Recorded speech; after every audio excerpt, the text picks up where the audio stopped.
Përshëndetje miq të radios Ngjallje, mirë se erdhët në podcastin e radhës. Jam në studio me atë Grigor Pelushin, klerik pranë Kishës Ortodokse Autoqefalit të Shqipërisë. Grigori, faleminderit për Faleminderit ju. Do flasim sot për besimin në kohë krize. Grigori, sa e vështirë është të ruajmë besimin në ditët e sotme ku çdo gjë duket e pasigurt? Është e vërtetë në fakt që ka një lloj pasigurie që ndjen shoqëria, njerëzit në kohën që po jetojnë sot.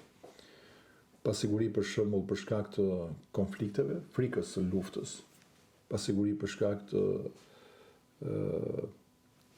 sigurimit të ushqimit, të shkollimit për fëmijët e kështu me radhë. Por pavarësisht kësaj, prap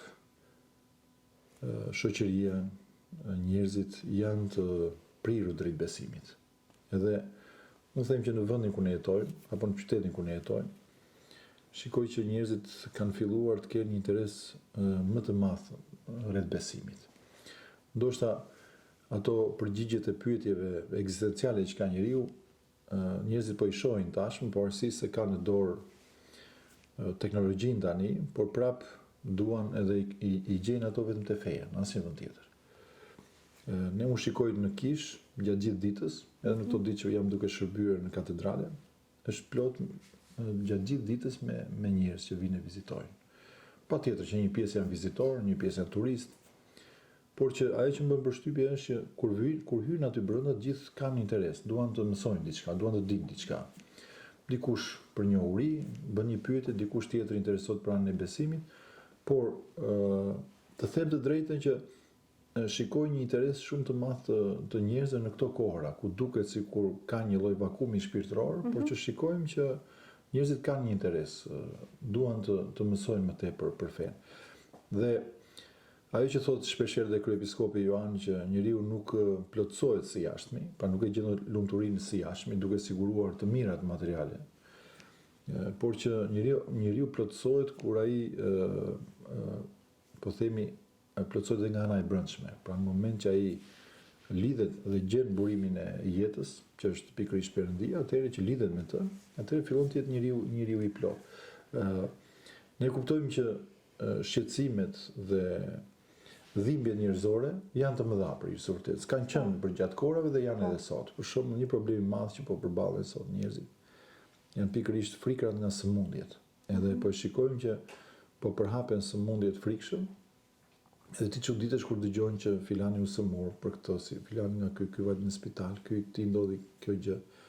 Madje me mikun tim që po bisedoja sot, që kur takuam herën e fundit, ishte kaq mirë do më dukej në formë, por që tani më thotë që nga disa analiza që kanë bërë, kanë filluar ca shqetësime, pra kjo është frika që po përballet, ndoshta më e madhe që po përballet sot njeriu. Po padyshim që njerëzit që kanë besimin, njerëzit që gjejnë besim dhe gjejnë aty ngushëllimin nga çfarë do lloj gjëje. Për shembull, më rastis që kur takoj njerëz që kanë besim, që janë besimtarë, dhe pavarësisht se kalojnë të tilla situata, dhe madje kemi disa në katedrale që na dhanë një shembull të jashtëzakonshëm, se si nëpërmjet besimit mund t'i përballosh sëmundje shumë të rënda, se si pavarësisht asaj dhimbjes së madhe prap ti nuk heq dorë nga besimi, por e gjen aty fuqinë për të vazhduar, për të luftuar. Edhe aty shpreh nëpërmjet besimit, shpreh dhe dëshirën për të jetuar, kuptohet, sepse besimi të lidh me jetën, pra të drejton drejt jetës. Dhe them që në kohë që po jetojmë, njerëzit janë të prirur drejt besimit. Duket së jashtmi që njerëzit nuk kanë interes, por po t'i njohësh dhe po të qëndrosh me ta, po të jemi të pranishëm me njerëzit e fesë. Për shembull, nëse nuk qëndron një klerik në katedrale, shumë e vështirë që njerëzit të afrohen, për shembull që të bisedojnë diçka shpirtërore apo të kenë të pyesin. Por kur shikon një klerik aty, njerëzit vinë të afrohen. Cila është pyetja që bëhet më shpesh, që ju bëjnë më shpesh aty Grigori? Pyetjet që bëhen më shpesh duan të dinë për besimin ortodoks, sepse u bën përshtypje shumë, të paktën të huajt që vinë. U bën përshtypje edhe ajo bukuria dhe madhështia arkitektura e katedrales ortodokse. Nga ana tjetër kur vinë njerëzit, po themi kur vinë njerëzit tanë, pra qytetarët tanë, interesohen më tepër për shërbesat, dhe unë kam parë që kohët e fundit ka dhe një pjesëmarrje të mirë, dua të them, në shërbesën e mbrëmësore që zhvillohet çdo mbrëmje në katedrale. Edhe aq më tepër më gëzon shumë edhe prania e të rinjve aty, pra pjesa më e madhe që vinin ndjekin këto shërbesa janë të rinjt. Padyshim që ka hapësirë për të pasur shumë më tepër, por që ajo që më gëzon në fakt është sepse dikush që vjen aty, vjen që e programon që këtë kohë që kam, nuk do ta kaloj në kafe ose me diçka tjetër, por do ta kaloj në kish duke dëgjuar dhe duke ndjekur shërbesën. Ka pyetje të tjera në fakt që bëhen prap nga njerëz të cilët duan të mësojnë diçka rreth fesë. Pyesin më tepër për besimin, pyesin për praninë e krishtërimit ortodoks këtu në vendin tonë, dhe ne patjetër që u tregojmë që krishtërimi në vendin tonë është një krishtërim apostolik i ardhur nga apostujt. Edhe pyesin pastaj rreth arkitekturës, që ka shumë interes, madje ka pasur prani shumë të madhe të turistëve dhe vizitorëve që vinë nga Turqia, të cilët shikojnë aty dhe shikojnë edhe katedralen e Shën Sofijës, Hagia Sofia, ne shikojnë aty në të prezantuar në një portret. Edhe i tërheq, domethënë, ç'lidhje ka katedralja me kishën e Shën Sofijës në Konstantinopol. Pra, ka dhe të tjerë që duan të bisedojnë për gjëra të tyre personale. Pra, shikojmë që njeriu i sotëm, pavarësisht gjithë këtyre tërheqjeve që vijnë si jashtëmi, si nga teknologjia, si nga gjërat e tjera, nga studimet, nga këto gjërat e tjera, nga shoqëria, nga misia, pavarësisht kësaj ka një interes të mësoj rreth edhe gjëra rreth hynores. Dhe domethënë bisedat që bëjmë, që vinë njerëz interesohen dhe duan që të kanë pyetje, kanë përjetime që duan t'i ndajnë, edhe më gëzon shumë sepse nga një anë kuptoj që se sa e rëndësishme është ana shpirtërore, nga ana tjetër kuptoj se njerëzit vinë në vendin e dur për të dhënë përgjigje dhe pyetjeve të tyre, sepse ndonjëherë shkojnë në vende të gabuara për të gjetur përgjigje të këtyre pyetjeve apo shqetësime apo halleve që kanë, flas nga ana shpirtërore. Por nga tjetër shikoj një lloj sinqeriteti që njeriu nuk e ka më frikën, domethënë që po ta them të gjë dhe do më keq përdorin. Pra, shikoj që kanë një besim kur vinë dhe flasin me ne që jemi klerik. Grigori, ju përmendët më parë pyetjet ekzistenciale të njeriut.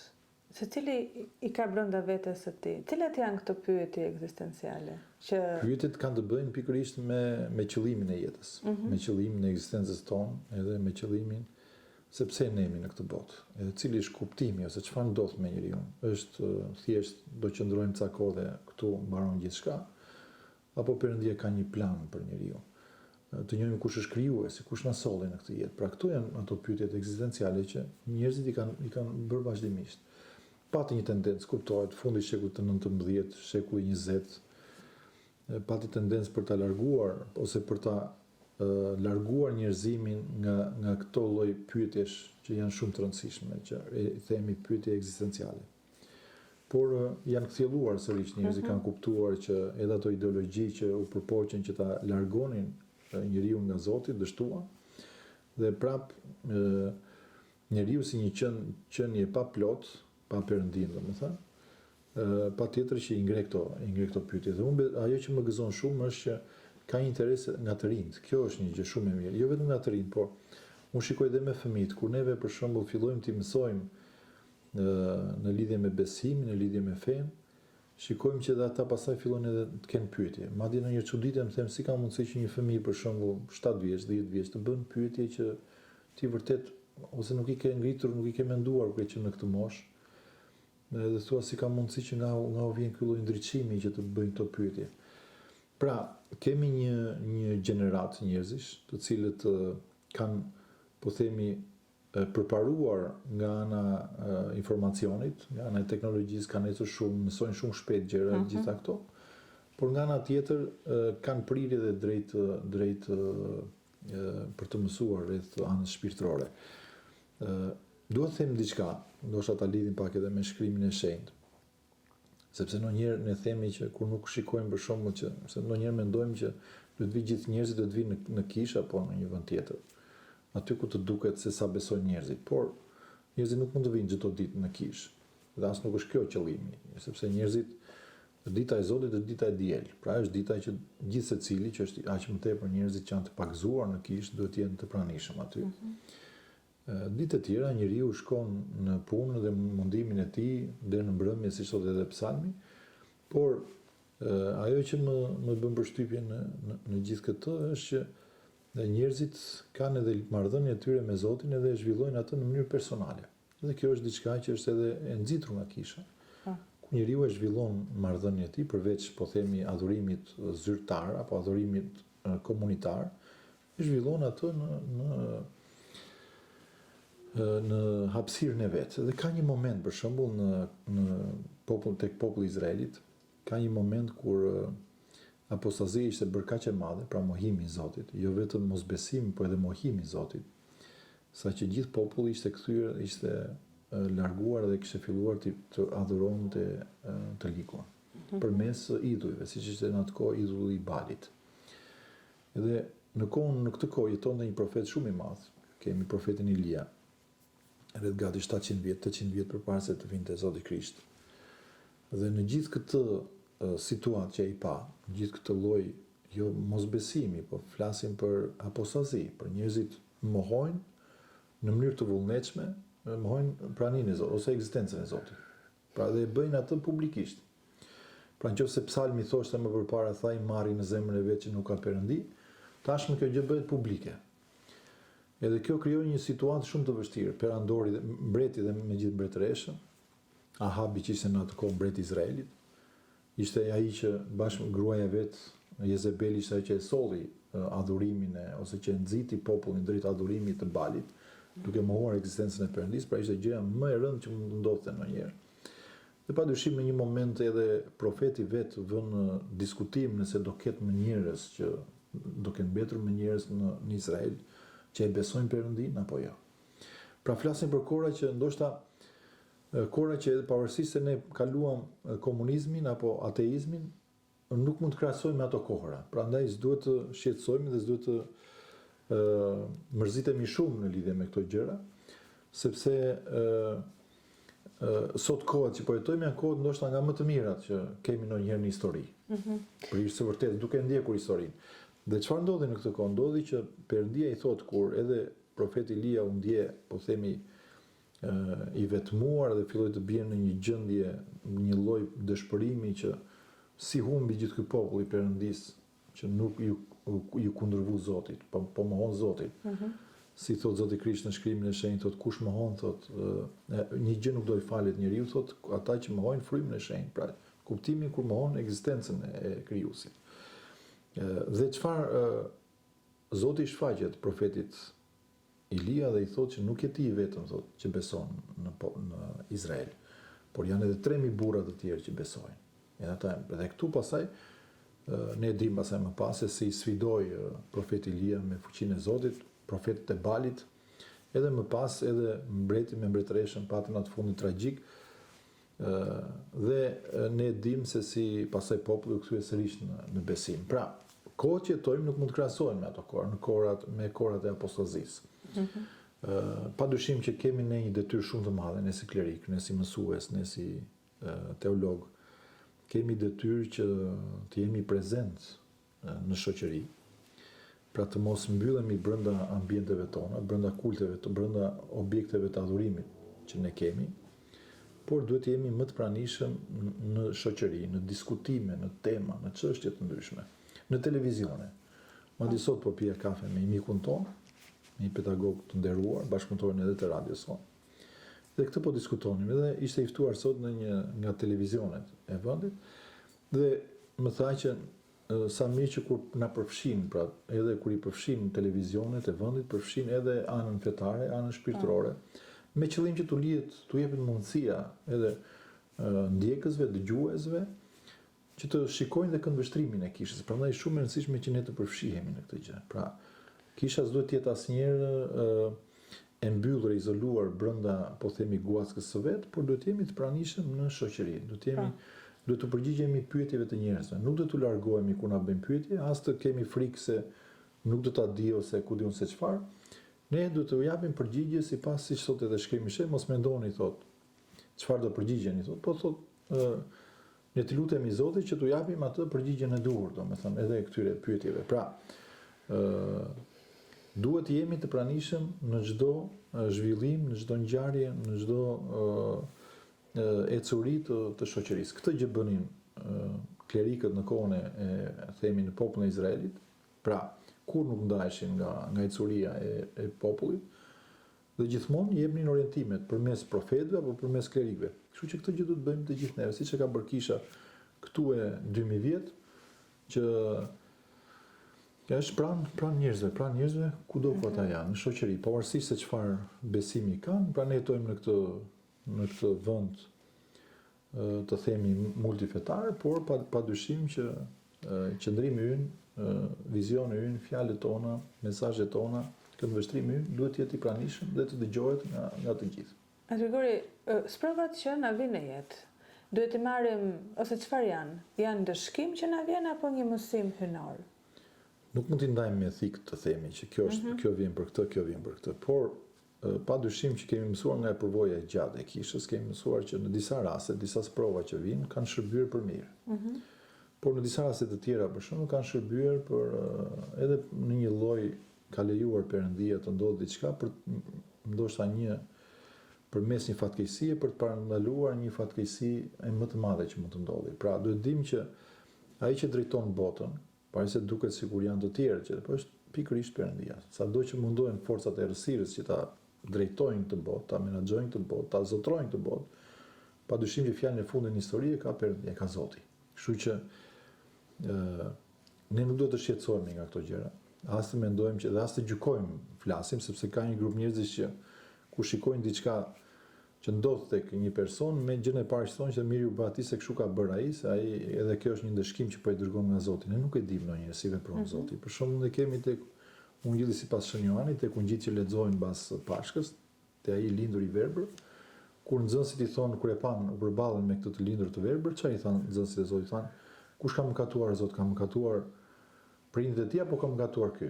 Edhe Zoti thotë, nuk kanë mëkatuar as prindrit as ky, thotë, por ky ka lindur i tillë me qëllimin të shpallet lavdia e Perëndisë. Dhe ne dimë që mori Zoti Krisht mori balt dhe i përshtyu thotë dhe ja vuri te syt dhe ju kthye shikimin. Njëri që ishte lindur i verbër. Do më pas sy fare. Kështu që ne shikojmë që Zoti përdori këtë gjë për të treguar lavdinë e Perëndisë. Pra, ne nuk e dimë, por ne dimë gjithashtu që Perëndia përdor edhe të themi procese terapeutike me qëllim që të sjellë në vete njerëzit, siç ndodhi në kohën e Noës.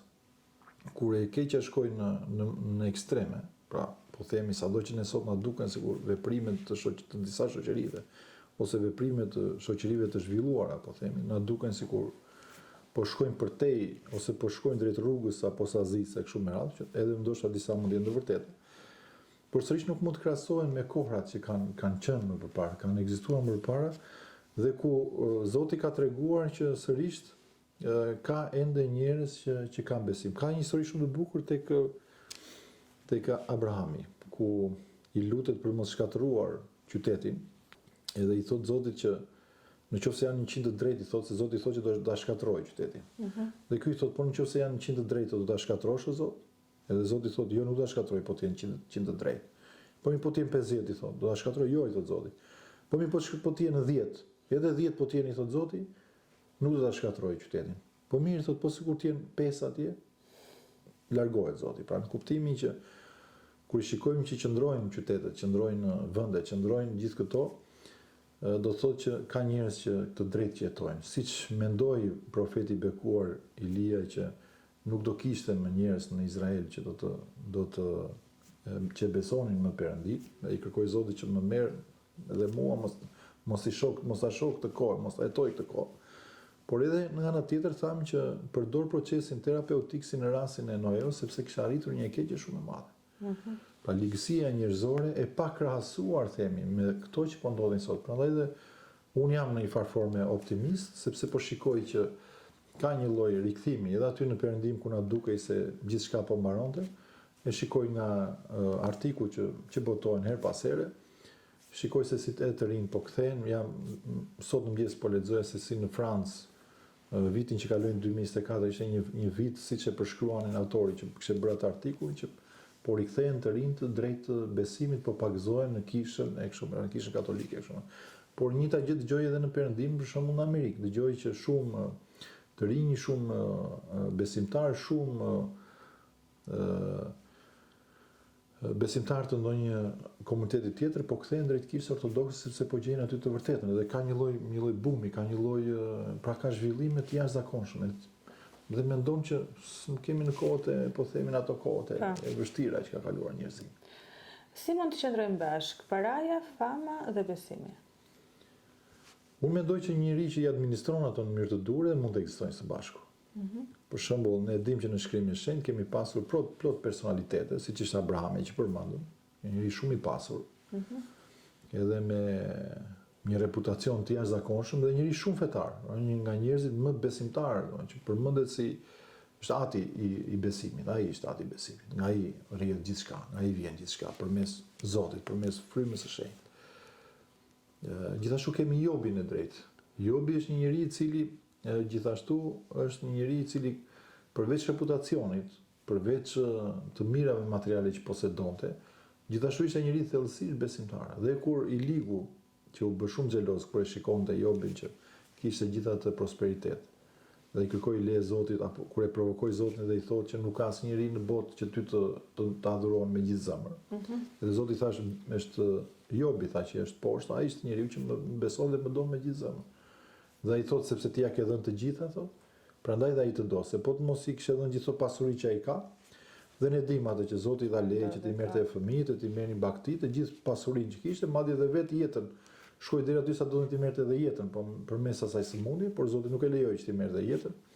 Dhe ne dim më pas, por shikojmë që qëndrimin e Jobit edhe në kohën më të dhimbshme të jetës së tij, pra njëri që kishte kaq shumë, që u katandis që humbi fëmijët, humbi pasuritë, humbi gjithçka, madje po shkonte në gremin, ku gruaja vet me miq që erdhën me ata 3 miq i kërkonin që ta mohonte Zotin, dhe që të vdiste sepse ai shumë po lëngonte e po vuante. Ai nuk e bëri këtë gjë dhe shpresën e mbajtë Zotit, dhe ne dim pastaj se si Zoti ndryhyn edhe i rikthehen sërish ato. Dua të tregoj që asnjëherë pasuria nuk ka qenë një pengesë. Flasim për njerëzit që realisht besojnë. Kur e kam parë pasurinë si administrator, pra që Zoti i ka sjellë, ka dhënë këto bekime për t'i administruar, dhe njerëzit që kanë përdorur dhe madje prandaj kemi edhe mësimet e Shënia Gojarte, mësimet e etërve të kishës, që nuk e kanë dënuar, të themi, në vetvete pasurinë, kanë dënuar mënyrën se si shpërdorur. Kur e përdoret me arrogancë, kur e përdoret me mënyrën për të nënshtruar njerëzit, sepse unë shikoj sot që ka një lloj krenarie shumë të madhe te njerëzit, edhe aq më tepër kur zën diçka ose u shkojnë mirë në biznesi, u shkojnë mirë këto gjëra, fillojnë të krijojnë një kryenecësi dhe fillojnë të krijojnë një lloj karakteri, domethënë me shumë krenar, ku i shikojnë njerëzit si inferior, dhe kjo është një fatkeqësi shumë e madhe. Kundër kësaj është flet Zoti, ose kisha, ose njerëz të cilët i kanë mundësitë që të kenë këto para dhe këto gjërat e mira materiale dhe i përdorin ato për të shkuar ose për të kryer immoralitete, për të kryer gjëra të tjera, sepse ja u lehtëson të themi ajo pushteti, paraja kështu me radhë. Kështu që kundër këtyre flet kisha dhe flet Zoti. Nëse ne jemi administrator të mirë, domethënë që këto para që Zoti na i ka dhënë, i përdorim edhe për familjen tonë, i përdorim edhe për nevojat që mund të ketë kisha, edhe i përdorim edhe për të varfrit, atëherë kjo është një gjë shumë e mirë që mund të bëhet. Prandaj dhe Zoti i ka bekuar, dhe ndaj thashë në Izrael te populli i zgjedhur shikohej pasuria si një lloj bekimi nga Perëndia, por që mënyra se si administrohet pastaj është tjetër gjë. Grigori, unë të falenderoj që ishe pjesë e këtij podcasti, do shikojmë sërish javën e ardhshme. Shumë, është kënaqësi të flasim këtu në radio, pikërisht edhe për tema të tilla.